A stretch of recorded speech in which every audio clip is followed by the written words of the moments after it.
All right, welcome everyone. Today I'm going to be going over a spool an aftermarket spool for the Curado BFS. It's a lighter, shallower spool option. So if you're trying to cast really light lures, it's the Avail 21SLX15 spool. So it's designed for the SLX, but as you saw in my other video, it takes the same size spool, so it'll work in there as well. Now we're going to be trying a bunch of different smaller trout lures, and also, by popular demand, the trout magnet, the legendary trout magnet. That has, I guess, been the litmus test for BFS reels for centuries and centuries. So I will try that as well. So I'm just going to get down to it. The lure I'm starting off with, this is the Creep Aim 46S. It's a lure that I've been using quite a bit this year in a variety of colors, catching some brook trout, rainbow trout, brown trout, even some bass and such. So it's a pretty good lure. It's 4 grams in weight. I am going to make sure I have my brake set because I had it down pretty low when I was just playing with the spool in the reel. So I'll set it to 4. I did put the extra magnets in there. I got this kit from Baitfinesse Empire, just making sure that my spool's all set. I got this spool from Baitfinesse Empire, and a good thing that Amir does is he actually includes the magnets with it as well, because you're going to need extra magnets. If you've seen Rar's video, I'll post that up above. He goes over kind of an unboxing and a little bit. Ooh, that feels a little restricted. Oh, I don't have much line on here at all. Yikes. I thought I had about 33 meters of line on here, but apparently not. But most of what I'm going to be testing is the ease of casting, not really distance. You're not really going to get more distance with some of these lures, but in stream settings, if you're able to cast easier and you're not loading up the rod as much, it's so much better for accuracy. Yeah, that does feel better than stock. The stock spool isn't a slouch by any means, especially with lures like this. But I feel that having the lighter spool, that's where it really plays in. I don't really care about casting like trout magnets and stuff like that, like I was saying in the intro. I like to be able to have the ease and accuracy. That's what I look for with BFS. If I'm looking to cast something super, super light, I'm just going to use a spinning reel. Yeah, I don't see this having any issues at all. I want to try some of the short range casting. I don't really have any targets here. This is pretty much the only river that's open right now. It's been really cold. But yeah, even when I'm casting these shorter ranges, it's very easy to get it going. The rod loads well, of course, but it's very, very easy to get that distance, because sometimes I felt with the stock spool I had to kind of force it a little bit. And if you force with a short cast, then you kind of go like this, and then you have to slam your thumb down. And if you're using monofilament or even braid, it happens with too. Your lure kind of shoots back and your presentation is all off. So if you're fishing shallow creeks, if you have presentation like that, a lot of times you can actually scare off the fish. I'm gonna try a different lure here. I'm feeling kind of froggy, and after seeing Anorak Season's post on Instagram, he actually has this is a Jackson Cyral. This is a sinking lure. I'll put all the stats up here. But it's a pretty small lure, and I used this when I was testing out the Curado BFS versus the clamber. If you watch that brook trout video, it was a little bit difficult to cast with the Curado. It was not comfortable. Like the brakes were okay, but it's just the spool or something with it was not working that well. So this is actually gonna be a really good test with that lightweight range. Oh, that feels better. It's a little over braked right now. I had the brakes at about 3 1/4. I'm gonna turn them down to just under 3. I'm gonna reel this in real quick. Oh, that feels much, much better. And this spool is only about 10% lighter, but where it saves you is depending on where that weight is. If it's just weight reduction on the spool shaft, it's not as impactful as along the outside of the spool having that weight reduction. Yeah, that feels a lot better. I mean, like I said, it wasn't a slouch before, but it definitely feels better. I do want to turn the brakes down slightly. And I want to try some shorter casts. I don't know if you can see these ice chunks out here, but these are kind of be like my targets. Yeah, it's still a little high on the brakes. Yeah, I'm going to try to hit these out here. Let me see. Yeah, that feels a lot better with this short range cast. It's still hanging up in the air a little bit. For me, I like to actually turn my brakes down when I'm casting lighter lures and in stream settings, and just mainly rely on my thumb. Yeah, that's actually casting pretty good. And my spool tension is set to have barely any side-to-side play. Yeah, that was like right there on the money. That was a little bit harder to do when I was casting. It was kind of like a beaver dam setting, and it had some trees. I could get it, but it was definitely harder to do. Yeah, that feels really nice. I'm actually kind of surprised. I snagged a piece of ice. I'm pretty surprised with this. Of course, I'm going to keep turning the brakes down until I backlash.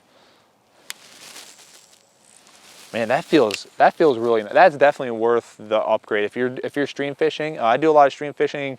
I usually use like the Alphas Air TW with those Roro spools and such, but for a US available reel, I mean, I think it's really nice. And the brake, I guess comparing it to the clamber casts some lightweights pretty good. But for me, it was really finicky. I got a good crosswind coming. If you can see, there's a very slight current going this way, but most of those ripples are from wind.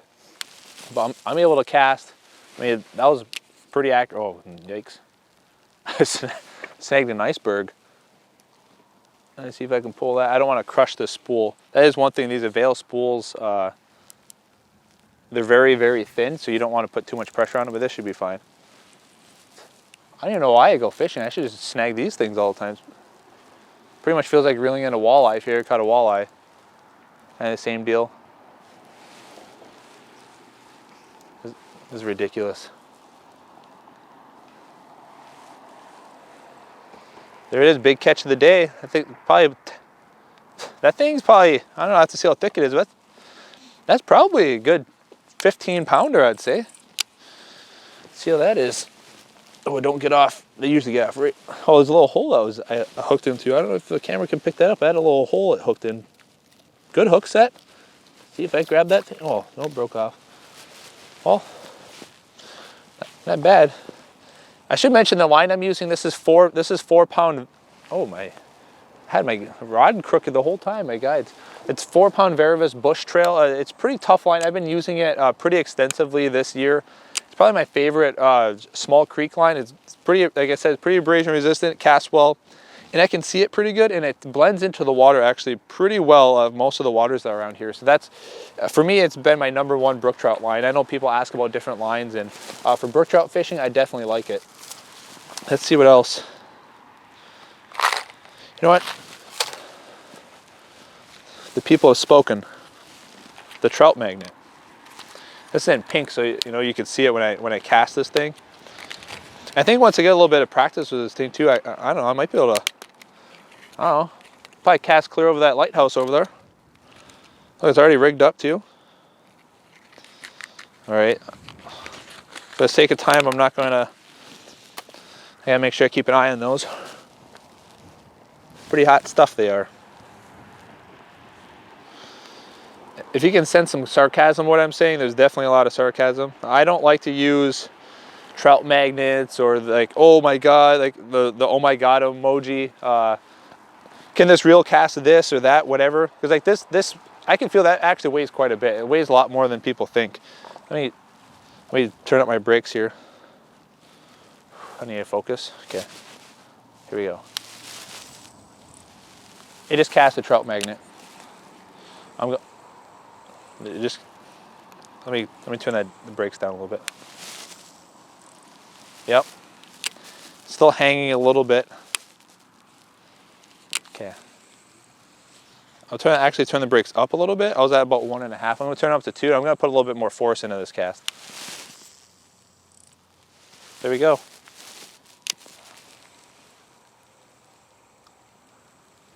I mean, if I'm fishing from shore for bluegill and I really want to use trout magnets, which there's nothing wrong with the lure itself. It's just I just think it's almost meme worthy how it's like this is the gold standard for BFS casting. Like a BFS reel means absolutely nothing unless they can cast a trout magnet. So that hooked a little bit. I could probably turn my brakes down now.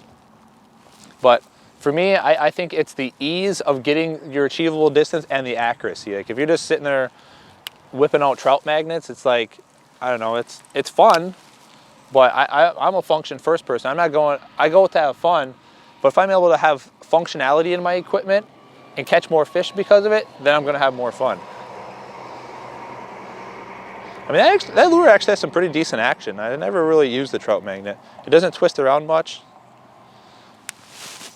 Yeah, I mean, that's going out, oh, a little bit of a backlash there. Luckily, there's not much line on here.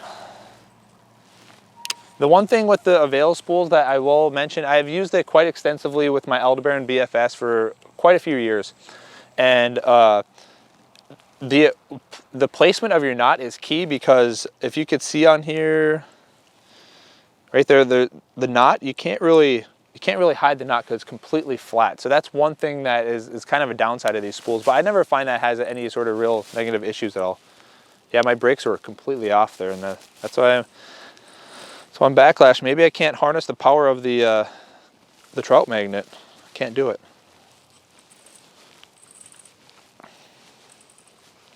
See if you can see on here.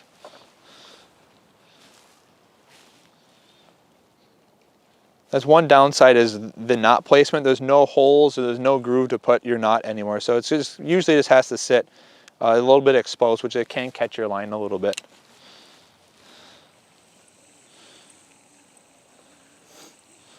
Yeah, and that's not much line on there at all. I did put Fluoro bearings in here too. If you're looking to upgrade the bearings, it's 730. I mean, that's it. It works pretty good. I could try, I mean, I think I tried a good variety of lures. It's actually pretty cold out here. I know you can't feel that when you're sitting at home on your couch nice and snuggled up, but no, I do think it's a worthy upgrade. If you're casting bass lures, you know, like Finesse Texas rigs or shakeyheads and such, it's not going to give you much benefit. But if you're casting panfish lures, or you're casting like smaller trout lures, or you're doing some accurate short range casting with, like, say those like 3.5 to like 4.5 gram minnows, I think it's going to be worth the upgrade.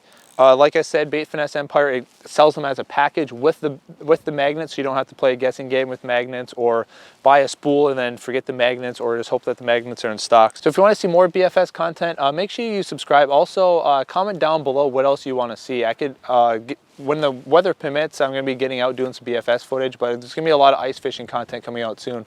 So if you're into that, make sure you subscribe as well.